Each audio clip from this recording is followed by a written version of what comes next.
Сау саламатсыздар ма, қымбатты достар. Күндегідей Құран-ы Кәрім оқиық.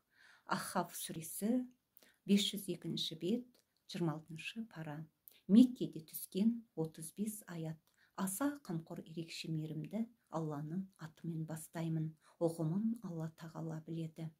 Бұл кітап тым үстем, хикмет есі Алла тарапынан түсірілді. Көктер мен жерді ері екі арасындағы шындық бойынша бір мерзім белгілеп қана жараттық. Ал сондай қарсы болғандар ескертілген нәрседен жаратылуда. Мұхаммед ғалейхиссалам оларға Алладан өзге шоқынған нәрселерінді көрдіңдер ме? Олар жер жүзінде не жаратты? Маған көрсетіңдерші, немесе олардың көктерде ортақтығы бар ма? Егер шыншыл болсаңдар, маған бұдан бұрынғы бір кітап яки ғылыми деректер келтіріңдер де. Алладан өзге қияметке дейін өзіне жауап бере алмайтын біреуге табынғаның кім залымырақ? Әрине, табынғандарды олардың жалбырынушыларынан хабарсыз. Дегенше істеген істеріңнің жамандықтары әшкерленіп, олардың мазақтаған нәрселері бастарына жетті.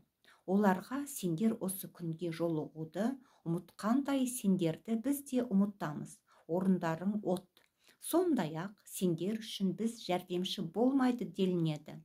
Бұлардың Алланың аяттарын мазақтағандарыңның салдарынан әрі сендерді дүние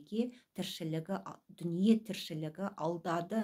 Сондықтан олар тозақтан шығарылмайды да, ғұзырлары қабыл етілмейді.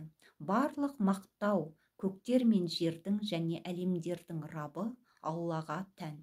Сондай-ақ көктерде, жерде ұлықтық оныкі, ол тым үстем, аса дана. Ахқаф сүресі 502 бет, 26 пара. Ахқаф сүресі. Сау саламатта болыңыздар.